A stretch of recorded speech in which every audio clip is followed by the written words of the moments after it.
Madame, Monsieur, bonsoir. C'est l'heure de votre émission Le Point. Nous sommes très heureux de vous retrouver comme chaque semaine à l'heure du décryptage de l'actualité. Ce soir, mesdames et messieurs, il sera question de parler de la prise de la pierre sacrée du Togo, plus particulièrement dans la préfecture de Lac à Déor. En deuxième partie d'émission, nous reviendrons sur le report de la rentrée des classes avec les préparatifs du sommet sur la sécurité maritime. Et enfin, nous irons au Gabon pour parler de cette élection qui continue de faire couler beaucoup d'encre et des salives, avec particulièrement la contestation de l'opposition. Si vous nous accompagnez, mesdames et messieurs, pour ce périple, nous avons sur ce plateau Olivier Adia. Il est le directeur de publication du journal Harakiri et de l'agence Afripresse. Olivier, bonsoir.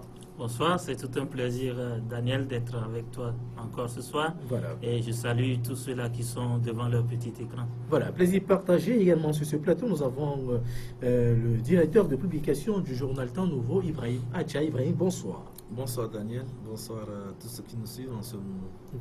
Voilà, comme je le disais en introduction, le peuple guin a procédé cette semaine, tout précisément le jeudi dernier, à la prise de la pierre sacrée, une cérémonie qui s'est déroulée en deux temps, une première depuis cet événement.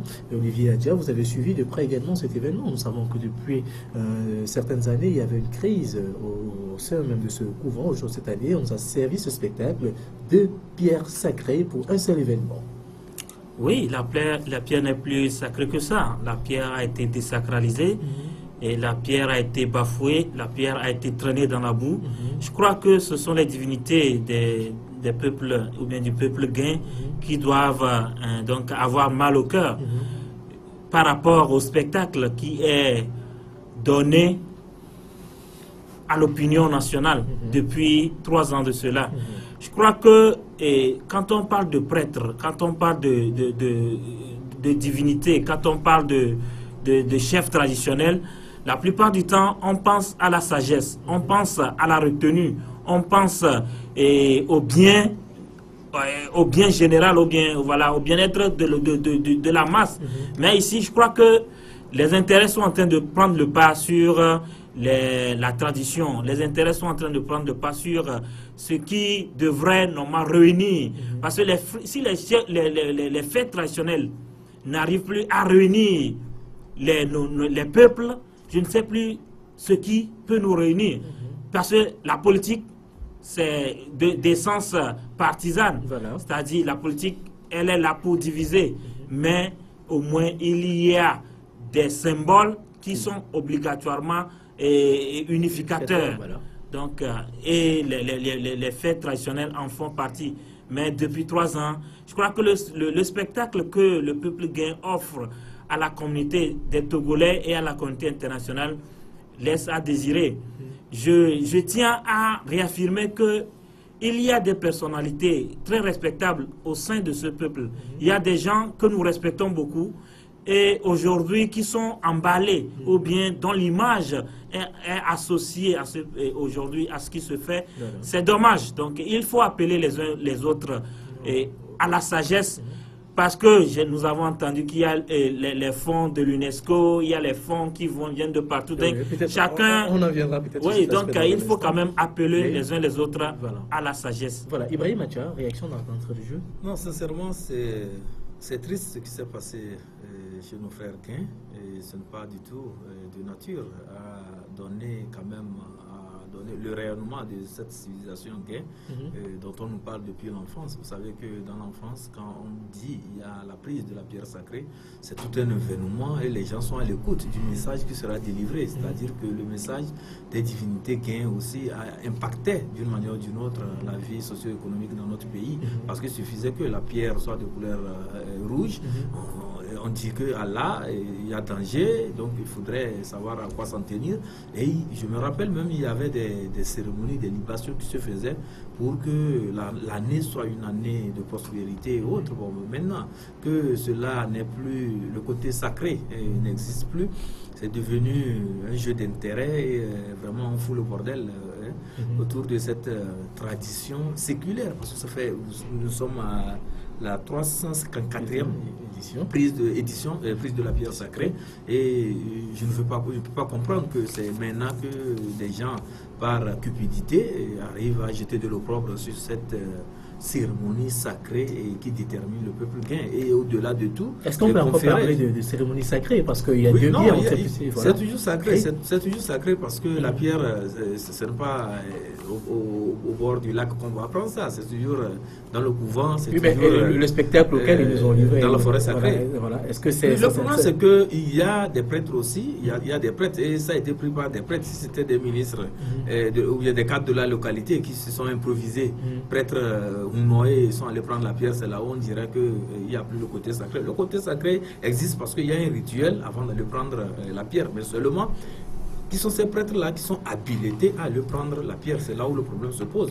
Parce que lorsqu'il y a eu le désordre et il y a eu le problème de division au niveau du peuple gain, le Gefioga, qui est le chef suprême des gains, a demandé à ce que pour 2 ans, la pierre, on suspende la prise de façon populiste, de façon, disons, l'organisation de la cérémonie en grand pompe, là, qu'on mette fin à cela, mais que cela se prenne dans l'intimité des divinités. C'est-à-dire que les prêtres allaient se retrouver en conclave, comme on le dit souvent, et prendre la pierre, et après on peut communiquer ça aux autres. Il n'y aura pas des apatams, l'érection des choses, les gens, tout ce Bataclan-là que les gens offrent pour rehausser l'éclat de cette manifestation. Voilà. Donc, c'est ce qui a été fait hier matin à 8 h, effectivement. Et c'est selon la volonté du Gefioga. Je pense que là, c'est le côté rituel, je ne dirais pas officiel, mais qui répond un peu à l'aspiration du peuple gain. Voilà. Bon, maintenant, ce qui s'est passé l'après-midi avec un comité d'organisation, ça c'est beaucoup plus folklorique, ça rentre un peu dans un aspect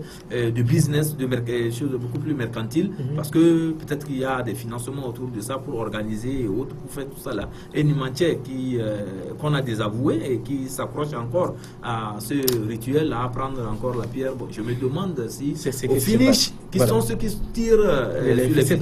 Mais le problème, je pense que pour conclure, je dirais autour de cette affaire de prise de la pierre sacrée, il faut dire seulement que quand on est cupide, on aime trop l'argent, on est prêt à vendre son âme. Voilà, on est prêt à vendre son âme. Olivier, on avait appris entre-temps que la cérémonie devait se faire de manière un peu, comment on appelle, fermée. Et c'est ce qui s'est passé hier, le jeudi matin, et l'après-midi, on revient avec Nimanché. Et ça dit peut-être aujourd'hui que nous-mêmes, on n'a plus de respect pour nos autorités morales. Je vais parler des chefs coutumiers, parce que Gefioga avait demandé à ce que ça se fasse comme ça a été fait le matin, dans la matinée. Oui, vous mettez le doigt sur un aspect très important de l'affaire, c'est le défi de l'autorité. Voilà. Aussi bien traditionnelle que étatique ou bien politique. Voilà. Parce que nous constatons que dans cette affaire, les autorités ont perdu tout pouvoir ou toute force. Parce que en réalité, dans ces contrées où la tradition a le vent en poupe, l'autorité traditionnelle, c'est-à-dire les chefs traditionnels, comme Gefioga et Sédégbe Folie Bébé, de Glidi, je crois que ce sont des gens en réalité qui étaient porteurs d'autorité et dont la voix s'imposait, même parfois plus que le politique. Voilà. Parce que dans le temps, les politiciens faisaient recours aux chefs traditionnels pour pouvoir faire passer leur message à la population. Parce que les populations écoutaient plus les chefs traditionnels que les politiques. Mais aujourd'hui, je crois que Gefioga, comme on le dit, c'est le roi, le chef suprême du peuple gain, a pris un acte, mais qui n'a pas été respecté par une partie des populations. Et dans ça, l'autorité même politique n'est pas arrivée à faire imposer la discipline. Donc vous voyez que, c'est-à-dire toutes ces autorités sont à terre. Mais ce qui est même étonnant sur la chaîne nationale, c'est la cérémonie du soir qu'on a vue. Je crois. Est-ce que ça dit que l'autorité cautionnait plutôt cette partie de la chose? C'est là aussi, il faut un peu regretter, parce qu'on sent l'irruption du politique dans les histoires intemporelles ou dans les... Voilà, le politique prend trop de la place dans ces genres de cérémonies. Non, je ne refuse pas, mais je vais relativiser. Je ne refuse pas, je ne refuse pas. Les autorités qui se sont présentées là-bas, on peut dire que c'est des zélés, des cadres du milieu. On en vient, Ibrahim, on va permettre leur carte. Voilà, allez-y. Nous sommes toujours avec... Gardez le fil de votre réflexion, gardez le fil de votre réflexion. Et rentrer aussi dans le projecteur de leur mentor. Ibrahim, non, vous gardez le fil de votre projet. De toutes les façons, ce sont des autorités, qu'ils soient cadres du milieu ou non, ils sont investis d'un pouvoir public. Et ce pouvoir, parfois, vous savez, ce qui a fait, c'est que le message parfois de la pierre influence aussi la vie politique dans le pays. Voilà. Donc, depuis le général Yadema, quand on dit la pierre rouge, vraiment, ça causait des problèmes là. Voilà. Donc, à l'autorité politique, parce que ça gênait comment dire là, la politique du pays, si bien que à la fin, on arrive à influencer ceux-là même qui étaient les chefs, les prêtres vaudous, les chefs traditionnels, on les influencé à ce que, le message de la pierre aille toujours dans l'apaisement, parce que depuis une dizaine d'années, moi, quand je suis la pierre, c'est toujours la paix, la concorde, la paix, la concorde. Pendant ce temps, on a eu des inondations, on a eu des problèmes, alors que pendant, c'est toujours le même message. Donc voilà, et aussi, il y a aussi la profanation des divinités. Voilà. Parce que en réalité, dans la forêt de Glidi, le treillis ne rentrait pas. Il y a des gens qui ne rentraient pas. Aujourd'hui, le treillis rentre avec des gaz lacrymogènes et on bombarde même les vaudous parce que les prêtres traditionnels arrivent à fuir, mais les vaudous sont là. Ils n'arrivent pas à fuir. Ils sont étouffés. Donc, il faut dire qu'il faut qu'on reprenne la hauteur et qu'on remette le sacré au cœur de ces traditions, au cœur de ces événements. Sinon, je crois qu'on a désacralisé cette fête-là. Voilà. Et les prêtres traditionnels, ou les prêtres vaudous plutôt, doivent aller chercher les messages des divinités pour les apaiser. Qu'est-ce qu'il faut faire? Parce qu'il y a des sacrifices qu'il faut faire pour que ces divinités reviennent à de très bons sentiments. Voilà, Ibrahim, on vous suit, on parlait de l'implication du politique. Et sur le plan politique, je disais que c'est des zélés, parce que ce ne sont pas des gens qui ont reçu des consignes de leur formation politique, puisque le cas qui s'est produit à Ného la dernière fois... L'année dernière, la pierre avait une couleur bleue, artificielle. C'est une couleur bleue.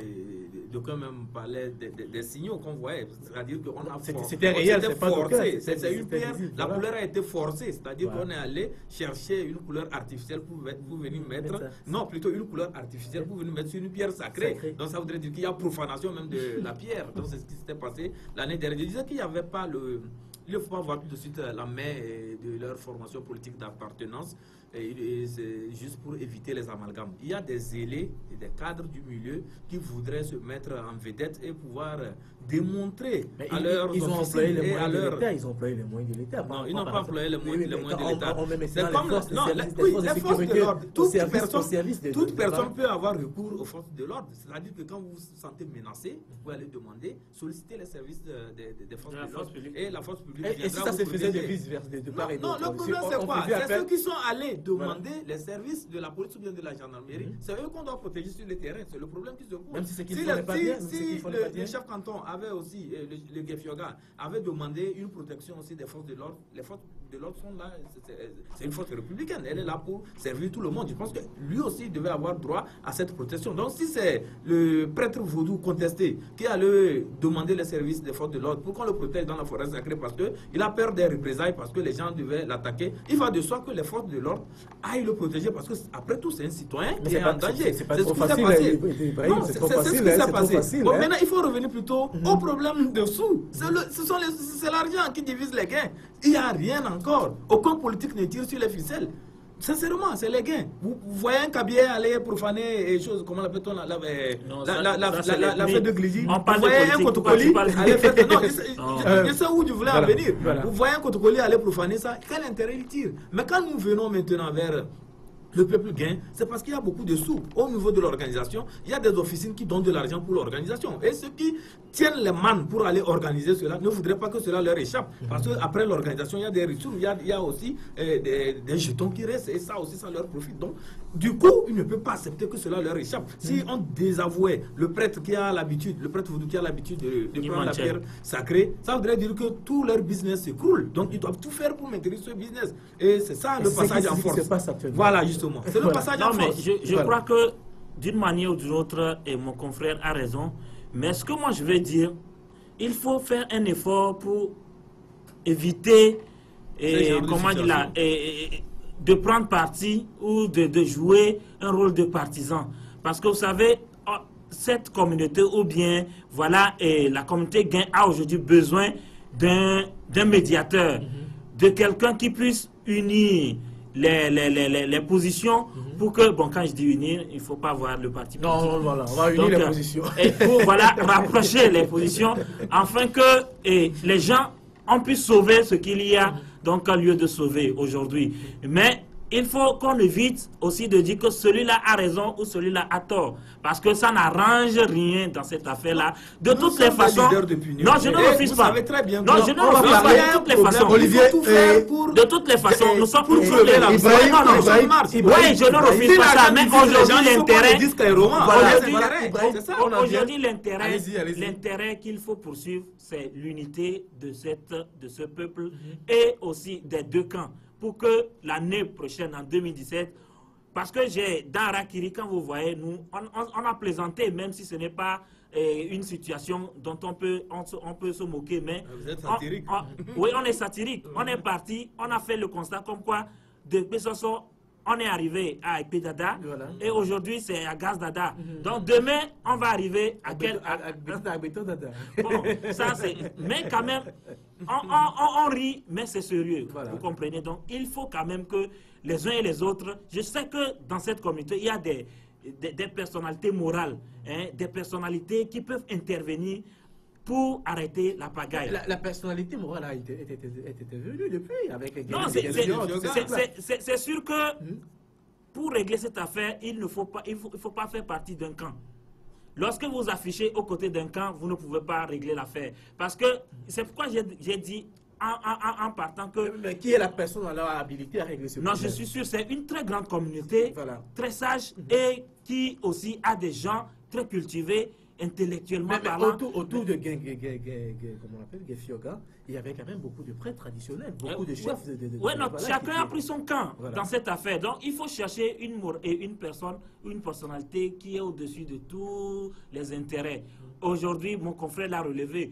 Il y a certains qui font du zèle en se présentant comme des gens qui viennent d'un parti politique et qui veulent faire plaisir au chef de l'État ou à un camp, alors qu'en réalité, ces gens-là n'ont jamais été mandatés, ni on leur a jamais demandé ce service-là. Il faut aussi leur demander d'arrêter ça. D'arrêter ça, afin que le politique soit cantonné aux questions politiques et le traditionnel fasse son travail. Donc, ça, c'est très important. On doit arriver dans notre pays à faire la part des choses, là où le politique peut intervenir, que le politique intervienne, mais le traditionnel, qu'on laisse ça aux chefs traditionnels et que les chefs traditionnels aussi soient dépolitisés. Hein, qu'on enlève le politique sur les gènes ou les chromosomes des chefs traditionnels. C'est pas peut-être la conséquence même de ce phénomène, c'est-à-dire le fait que tout a été politisé avec même l'intronisation des chefs traditionnels. C'est pas peut-être la conséquence de ce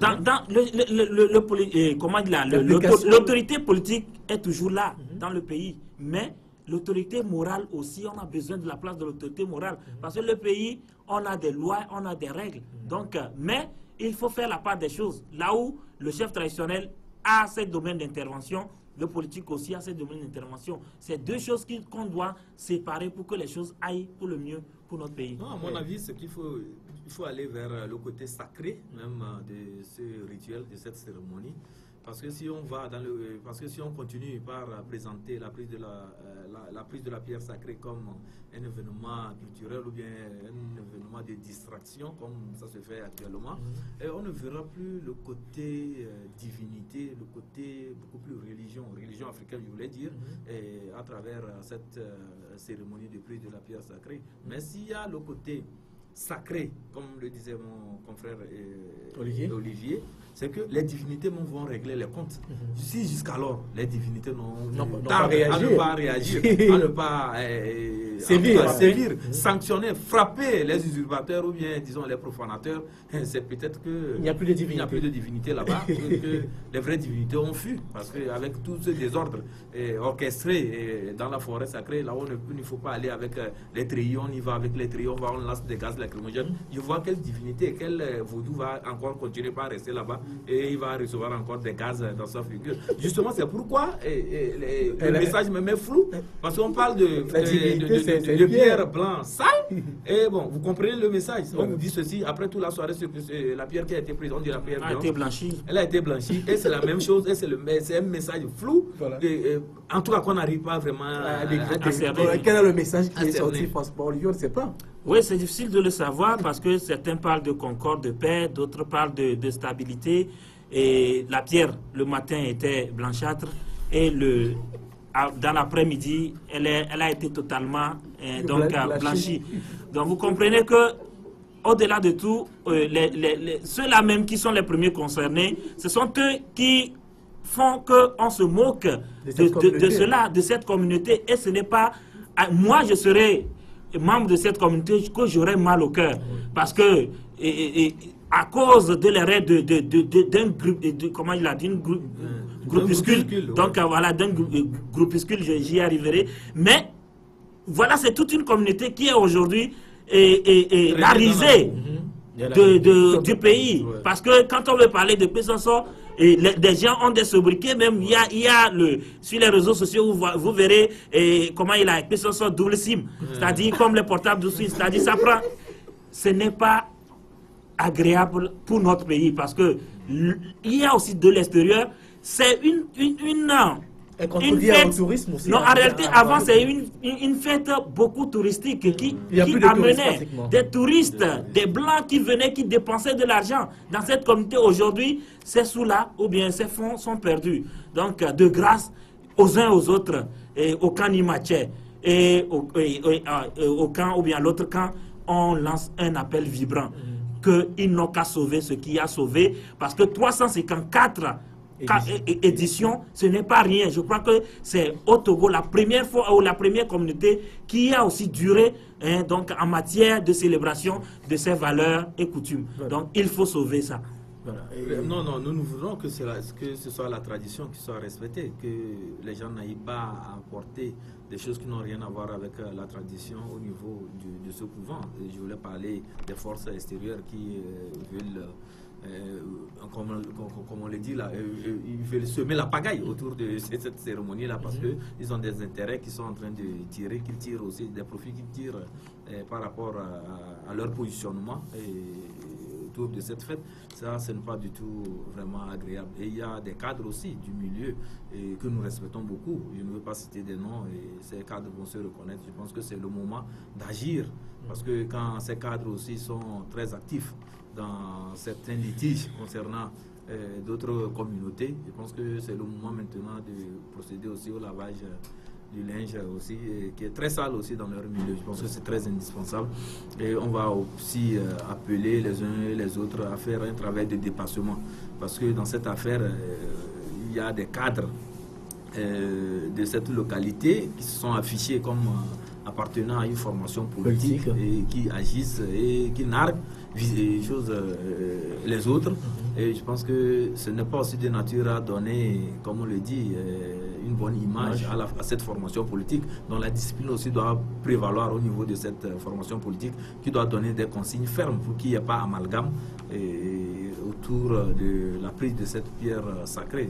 Parce que si aujourd'hui on indexe une formation politique comme quoi c'est cette formation politique qui joue le trouble fait au niveau de cette localité, je pense que ce n'est pas aussi bonne presse pour cette formation politique. C'est vivement qu'au niveau de cette formation politique, qu'il y ait des rappels à l'ordre, même si c'est des cadres influents ou quoi que tout ce que vous pouvez mettre dans cette terminologie de cadre ou bien de responsable de partis politiques. Il faudrait leur dire qu'il faut savoir faire la part des choses. Quand il s'agit du sacré, du rituel qui se fait dans une localité, n'amenez pas les emblèmes de notre parti là-bas parce que vous êtes en train de nous créer du tort. Voilà. On va poursuivre cette émission, mesdames et messieurs, avec ce sujet. Nous allons parler cette fois-ci du sommet sur la sécurité maritime. L'organisation de ce sommet se poursuit et cela a eu pour conséquence le report de la rentrée des classes. Ce report a suscité beaucoup de réactions également. Beaucoup ne sont pas d'accord par cette décision du gouvernement. Olivier, est-ce que c'est votre avis également? Non, je crois qu'il faut relativiser les choses. En fait, en réalité, le Togo ou bien notre pays renoue avec les grandes rencontres internationales. Voilà. Depuis les années 2000 où Lomé a accueilli le sommet de l'Organisation de l'Unité africaine qui s'est transformée en l'UA. Et Lomé n'a plus accueilli de grands événements d'envergure comme ce que nous allons avoir, donc avec la présence de pratiquement les chefs d'État des 54 pays d'Afrique et puis des étrangers qui vont venir de l'extérieur.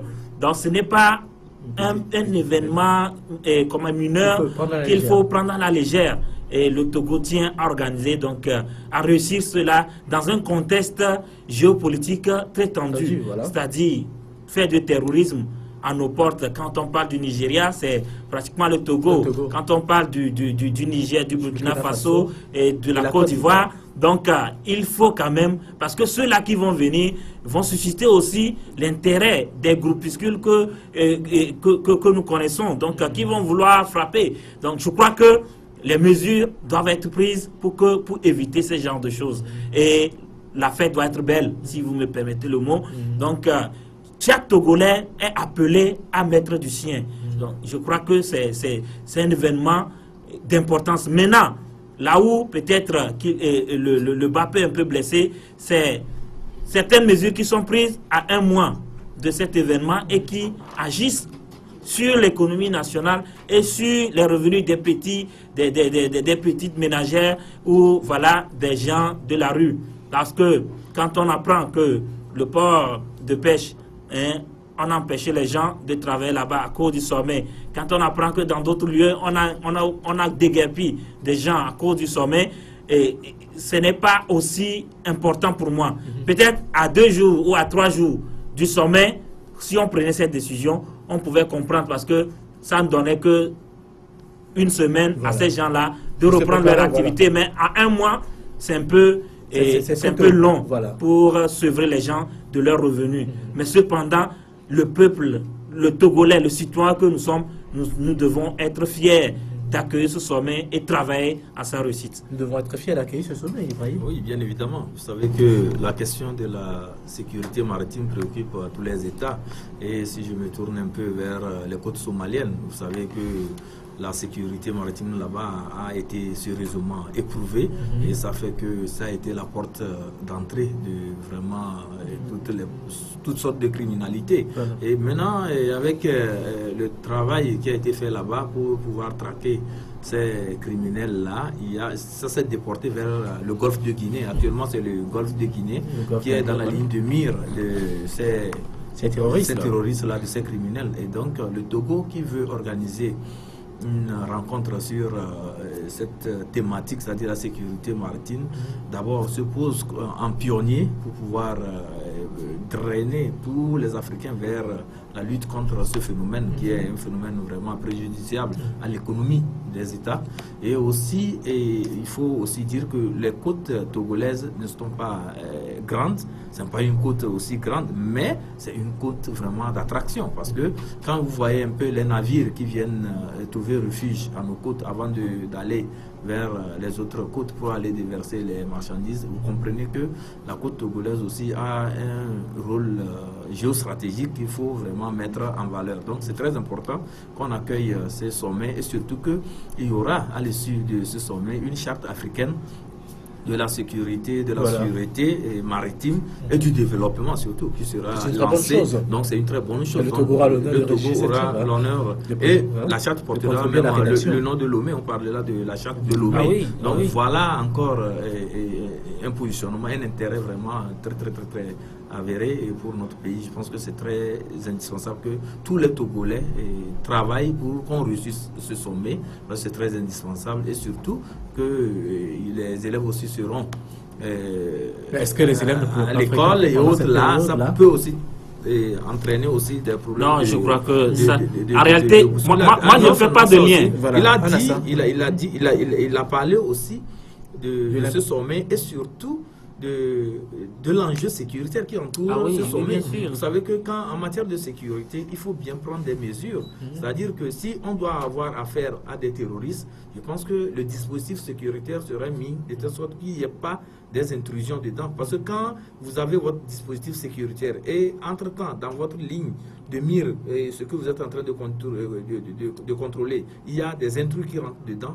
Je dis intrus, je ne dis pas que c'est des gens qui viendront rentrer par effraction dans le dispositif, mais je parle des élèves qui seront là. S'il y a attaque, par exemple, à la radisson Bluetooth de suite, pour pouvoir coordonner la riposte, il y a beaucoup de choses. Donc on risque de faire beaucoup de dégâts collatéraux. Donc on veut caser les élèves à la maison. On réussit notre sommet.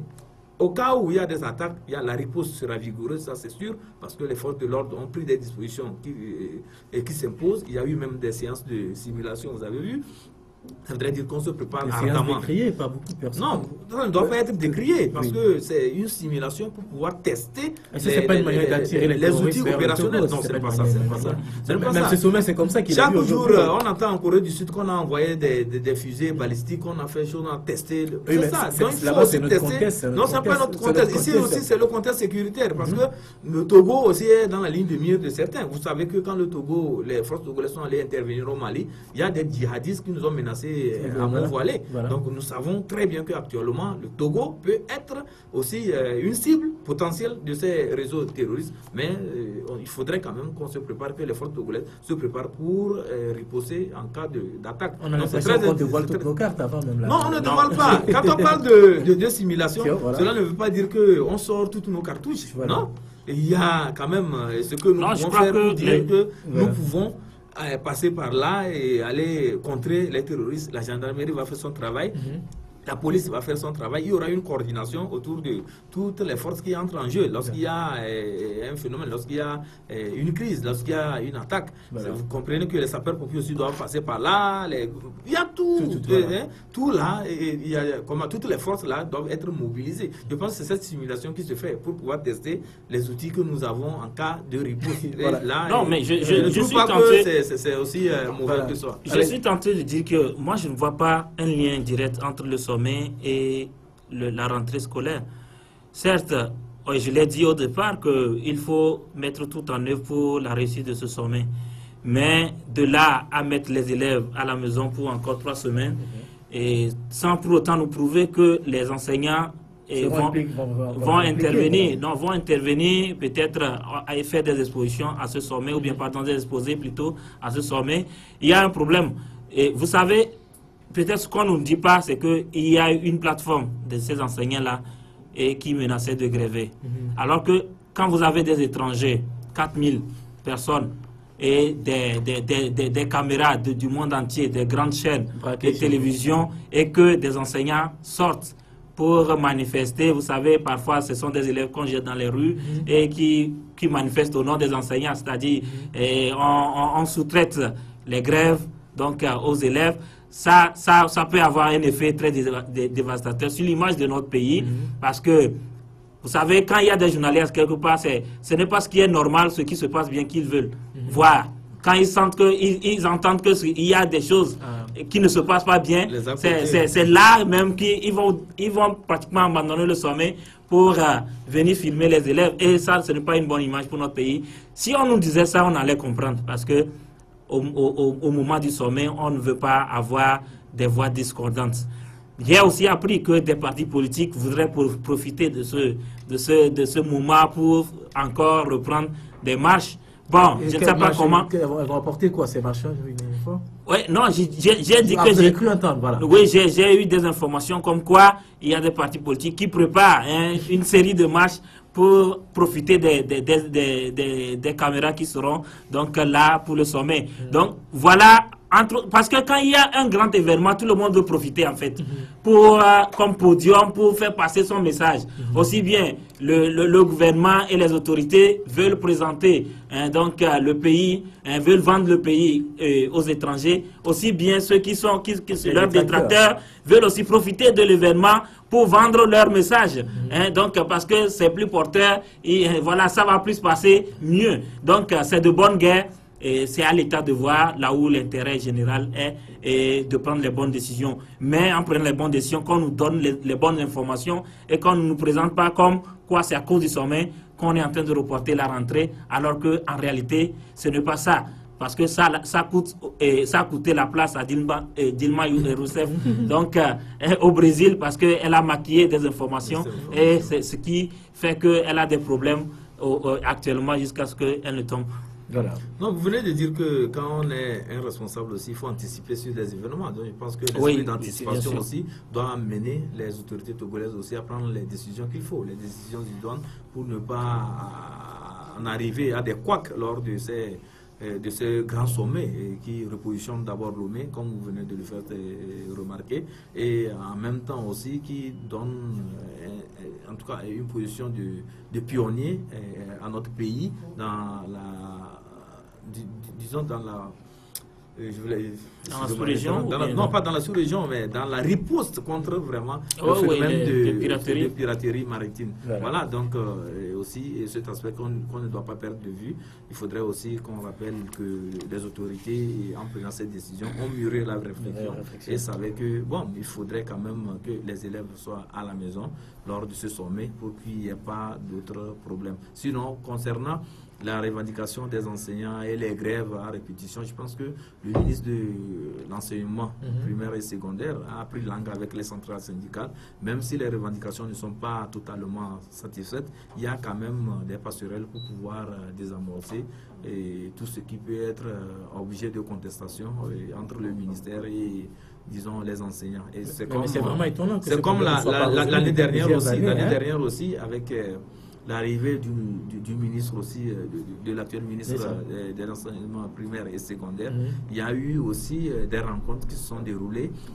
Ces rencontres ont permis quand même d'aplanir les divergences, surtout d'obtenir une année académique sans trop agitée, pas très agitée et sans heures. Je pense que c'est dans cette dynamique que... Est-ce qu'on va toujours rester dans ce même système? Non, ce même système ne va pas continuer, mais seulement il y a de l'innovation. Parce qu'actuellement, les enseignants demandent les primes de rentrée, c'est-à-dire que les primes d'équipement, de bibliothèques et autres, là, le ministre, selon les informations que j'ai eues, travaille d'arrache-pied pour que ces revendications... je crois qu'il y a une formule qui est en train de proposer, c'est que ces primes-là vont être reparties sur toute l'année pour que sur chaque salaire, on verse une partie pour que ça soit reparti sur une année. Il y a quand même en tout cas, des rencontres et des discussions très poussées sur ce problème. Et ça, je ne vois pas tout de suite une menace des enseignants par rapport à la sécurité maritime. C'est plutôt la prévoyance par rapport à l'aspect sécuritaire et surtout à la mobilisation de tous les Togolais à faire réussir ce grand sommet qui est un événement important pour notre pays. Voilà, je vais proposer maintenant, chers confrères, d'aborder la dernière ligne droite de cette émission. Nous allons nous rendre cette fois-ci au Gabon, où les Gabonais étaient appelés aux urnes le samedi dernier pour élire un nouveau président. Les résultats provisoires de cette élection étaient rendus publics le mercredi, si je crois très bien, et elles ont donné vainqueur le candidat sortant, Ali Bongo. Mais depuis l'annonce de ces résultats, l'opposition continue de les contester. On va suivre cet élément tout juste après. On reviendra sur ce plateau pour le décryptage avec les confrères. Les appels au calme affluent de partout suite à l'annonce de la victoire d'Ali Bongo face à son rival Jean Ping. Après l'UE et les États-Unis, c'est au tour de la France d'inviter les acteurs politiques à la non-violence et au respect du vote gabonais. Dans un contexte tendu, l'opposition qui crie à la fraude réclame un recomptage des voix bureau par bureau. Une recommandation soutenue par les puissances occidentales mais désapprouvée par le camp d'Ali Bongo. En effet, la France est préoccupée par la situation au Gabon, souhaite que le vote du peuple gabonais soit respecté, que s'il y a des contestations, elles doivent être faites par la voie juridictionnelle et non pas par la violence, Et puis nous demandons, pour qu'un signe fort soit donné de transparence, que les résultats des élections soient donnés bureau par bureau. Cet appel a été fortement critiqué à Libreville par le camp d'Ali Bongo. Alain-Claude Bilibinze, le porte-parole du gouvernement gabonais, a souligné dans une interview accordée à une chaîne internationale que le Gabon n'est pas une dictature, mais une démocratie avec des lois. Pour lui, ceux qui réclament le recomptage des voix doivent s'adresser à la Cour constitutionnelle. Déjà en janvier, le Premier ministre français Manuel Valls avait mis en cause la légitimité de la victoire d'Ali Bongo en 2009, une sortie qui avait froissé les autorités de Libreville, mais avait été finalement vite oubliée. Pour le camp Bongo, les Gabonais, mais aussi la France, ont des intérêts dans ce petit pays de moins de 2 millions d'habitants. Voilà, retour sur ce plateau, mesdames et messieurs. Je vous rappelle que vous suivez l'émission Le Point et nous recevrons pour le compte de ce numéro Olivier Adia, directeur de publication du journal Harakiri et premier responsable du directeur aussi de l'agence Afripresse. Et également sur ce plateau, nous avons Ibrahim Atia, lui il est par contre le directeur de publication du journal Temps Nouveau. Ibrahim, la situation au Gabon est préoccupante. C'est presque le même scénario partout en Afrique.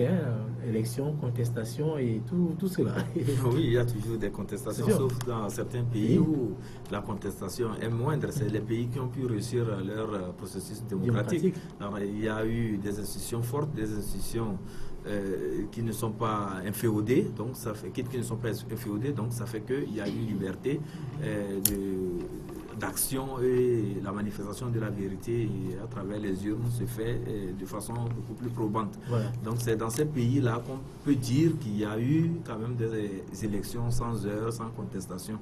Et même s'il doit y avoir contestation, ça passe par le canal, disons, voulu par les institutions de la République. Mais ce qui se passe actuellement au Gabon, la contestation ne suit pas le canal tracé par la constitution gabonaise et le code électoral gabonais. On n'a jamais dit de contester dans les rues, de brûler le palais, l'Assemblée nationale plutôt d'éventrer les boutiques, d'aller voler, de saccager. C'est pas ça. C'est pas comme ça la contestation se fait. Mais quand vous reculez un peu pour voir la racine de ces contestations, c'est qu'il y a une soif d'alternance au Gabon. Les Gabonais veulent l'alternance. Et n'importe quel individu qui incarne ce courant, je pense que est soutenu. Donc c'est ce qui fait que les gens sont cet engouement. Voilà, cet engouement autour de la candidature de Jean Ping. Sinon Jean Ping, on sait très bien que c'est le produit Bongo. Voilà. Donc les Gabonais savent très bien que c'est. Il se revendique être plus Gabonais. Seulement, mais il a la carte d'identité au visage et les gens savent très bien. Que M. Jean Ping, avec son visage, présente une autre nationalité que celle gabonaise. Voilà. Donc, je pense que la question ne tourne pas autour de ces questions identitaires-là. Voilà. Il faut voir plutôt ce qui se passe dans le pays. Et c'est ce que moi j'ai regretté lors de ces élections.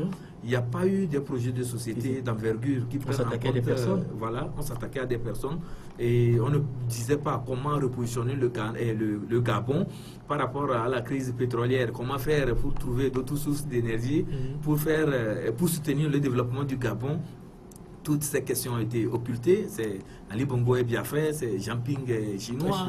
En tout cas, c'est des invectives. Et moi, je pense que ça n'a pas été quand même ce que l'on aurait voulu en démocratie. Voilà. Et en dehors de ça, la contestation, je disais donc que ça doit avoir aussi sa source aussi dans les frustrations. Vous savez que quand il y a le problème de chômage, le problème de corruption, de réaction de la corruption comme système de gouvernance, ça frustre et ça énerve les Gabonais. C'est ça aussi qui est à la base de leur déchaînement lorsqu'on a proclamé Ali Bongo vainqueur. Donc je pense que ce qu'il faut demander maintenant, c'est que tous les Gabonais aillent vers l'apaisement, que chacun se dise que ce qu'ils ont déjà, il vaut mieux préserver ça que de casser cela. Je pense que c'est ça qui est très indispensable et que les deux leaders, que ce soit Ali Bongo ou bien Jean Ping, que les gens appellent au calme d'abord.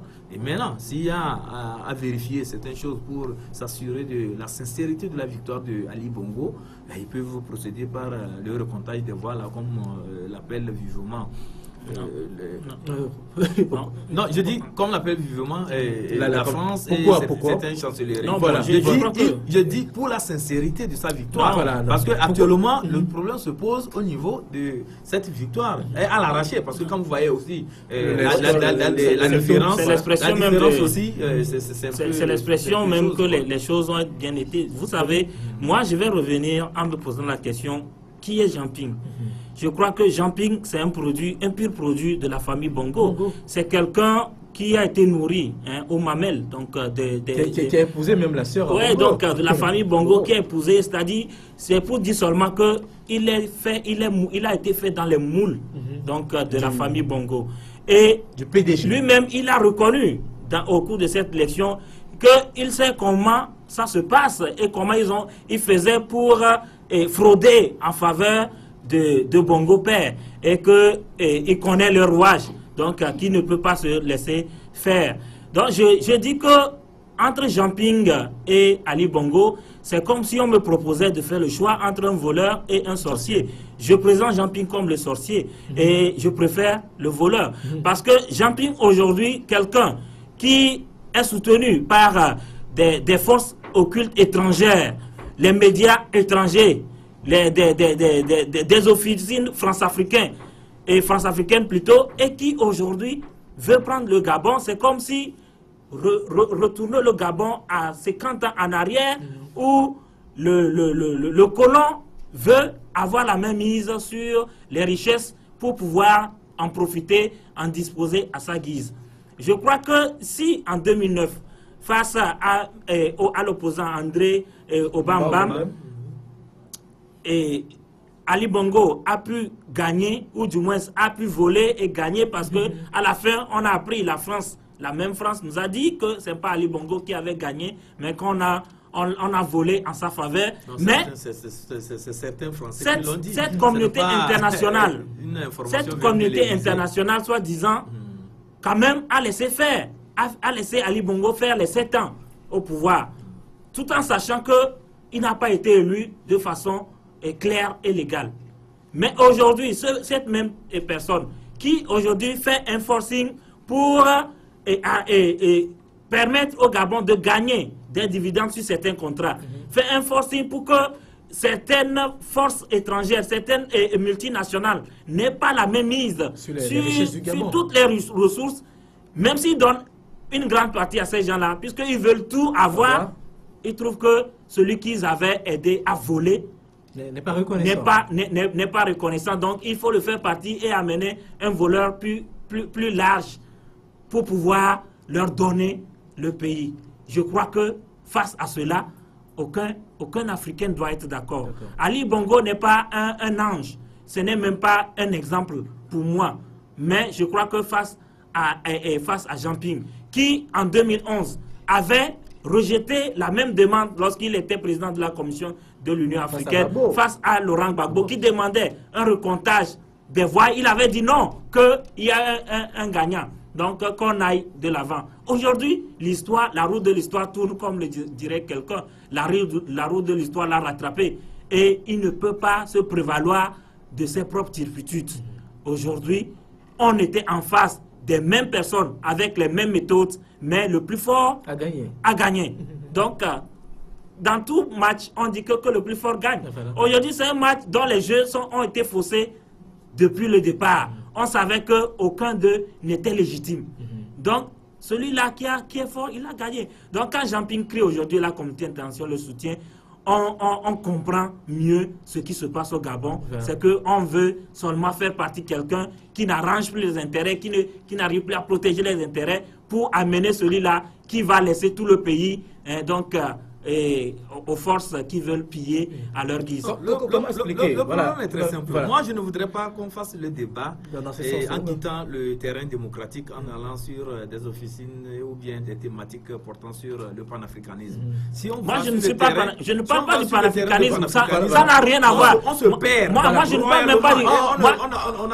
Moi, je suis ici. En réalité, moi, je ne suis pas... Je ne parle pas de panafricanisme. Je parle de la réalité. voyons. S'il vous plaît, Quand nous parlons de la démocratie, il faut suivre les valeurs démocratiques. La transparence des élections. Ce que les gens demandent maintenant, c'est quoi? C'est la transparence. Est-ce qu'elles n'ont pas été transparentes, ces élections? Mais il y a des cas, vous comprenez, de fraude avérée. Et il y a des cas d'achat de conscience. Je crois qu'il y a une procédure et des institutions. Il y a une procédure et des institutions. On va aller non, ce n'est pas le fait de jeter les gens. Ce n'est pas le fait de jeter.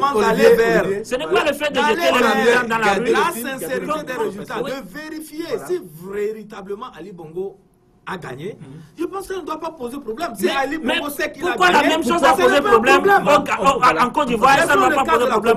Laissons le cas de la Côte d'Ivoire. Pourquoi laisser le cas de la Côte d'Ivoire? Non, je crois que... Parlons de ce qui s'est passé au Gabon. Il n'y a pas à dire que la France sur celui-ci ou bien sur celui-ci. Non, c'est pas non, je ne dis pas ça. Moi, je m'en tiens vraiment à la légalité. Qu'est-ce que vous appelez légalité? Nous voulons quoi? Nous voulons que cette élection-là soit transparente. Et c'est ça. S'il a gagné, il faudrait qu'on s'assure qu'il a gagné. Oui, mais l'écart nous montre que malgré sa position de président organisateur de ces élections, il n'a pas pu damer le pion à Jean-Pierre.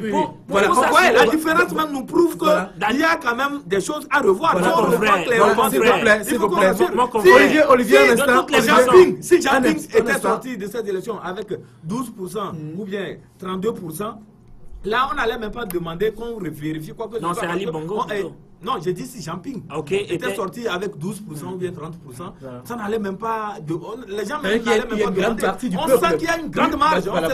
Les gens ne sont pas avec nous. Mais d'accord, c'est serré. Il faudrait maintenant qu'on s'assure de la vérité. Non, mais pourquoi je crois que vous prenez un peu les fraudes du Haut-Ogoué, dont est originaire Ali Bongo, c'est-à-dire son fief naturel. Mais les résultats qui ont été présentés là-bas, mais vraiment, sincèrement, une question.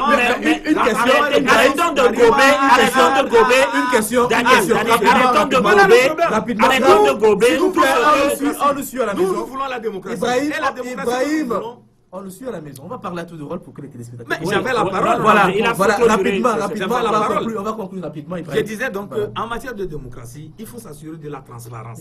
Et ce qui se passe actuellement, le risque d'implosion du Gabon demande à ce que on trouve une solution médiane. La solution médiane, c'est que l'Union africaine ou bien les institutions impliquées dans ces élections-là, il y a les observateurs même de l'UE, tout ça là-bas, fassent un travail d'objectivité. Et l'objectivité, c'est ce que Ping avait fait en Côte d'Ivoire. Il n'avait pas fait un travail. C'est un autre contexte là-bas.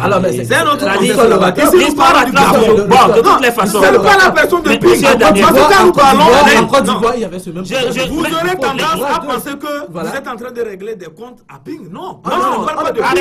Je ne parle pas de Ping. Je parle du Gabon. En matière démocratique, il faut aller aussi sur des principes. On défend les principes. Je dis, je vais prendre des exemples. Je vais prendre des exemples. Quand on parle de recomptage des voix, même dans les grandes démocraties, quand on se rappelle que en face d'Al Gore, il y avait un certain George Bush, et la question de recomptage s'est posée, mais la Cour suprême américaine a rejeté. OK?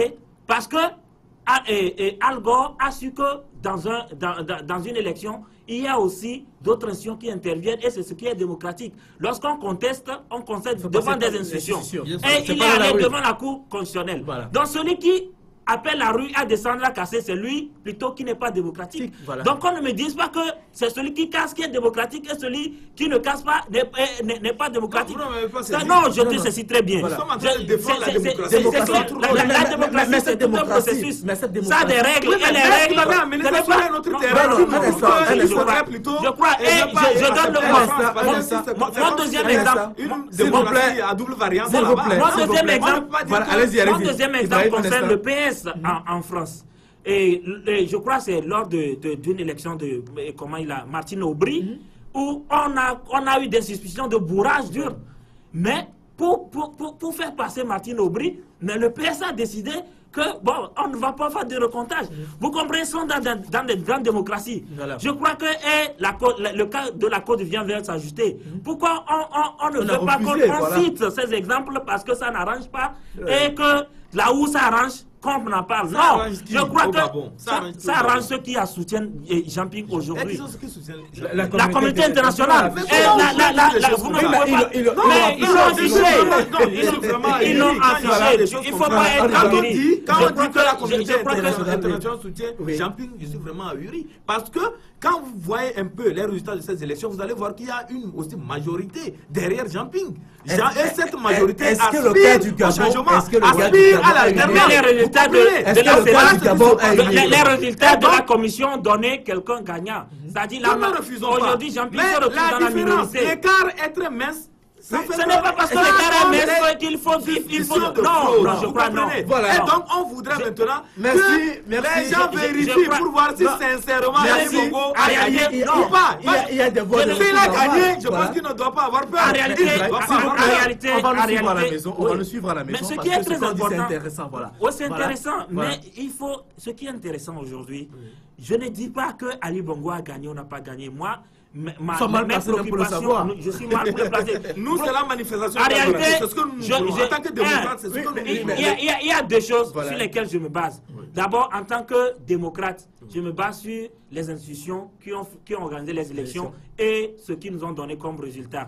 Maintenant, en tant que démocrate, je demande aussi à celui qui conteste de passer par les voies légales. Tout à fait. Comme au Togo, on a réclamé, comme sous d'autres cieux, on réclame aussi. Voilà. Et de l'autre côté, je dis aussi que même si Ali Bongo a été élu mal cette année, et on crie, on devrait normalement crier aussi en 2009 quand là, c'était concret et flagrant qu'il a été mal élu.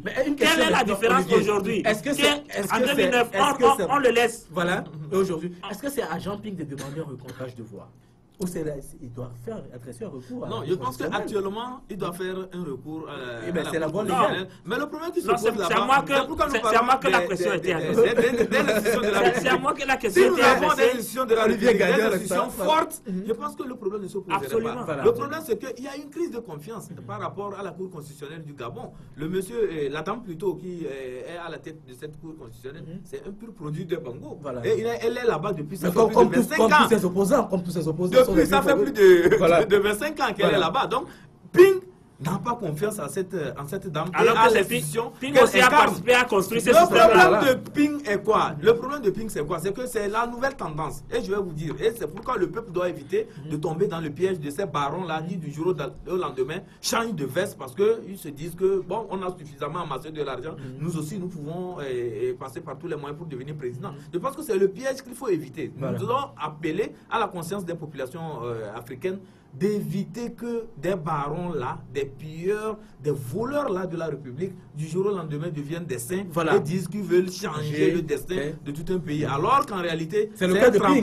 Voilà, c'est le cas de Ping. Le problème de Ping est simple. Le problème de Ping, le Ping est un revanchard. C'est un revanchard. Ping a voulu que Ali Bongo le soutienne encore pour un nouveau mandat à la tête de la Commission de l'Union africaine, mais il n'a pas eu ce soutien et il a juré de faire partir Ali Bongo. Donc, et il connaît le rouage du système. Mais étant donné qu'il y a aussi une partie de la communauté internationale qui n'est pas contente de la gestion que Ali Bongo a fait du pays par rapport à des contrats miniers, par rapport aux forêts qu'on veut dévaster, par rapport à un certain nombre de choses, il est allé les voir et il a monnaie donc sa fidélité contre ce soutien-là. Mais je crois qu'on ne peut pas brader nos pays comme ça, avec des aventuriers comme Jean-Ping.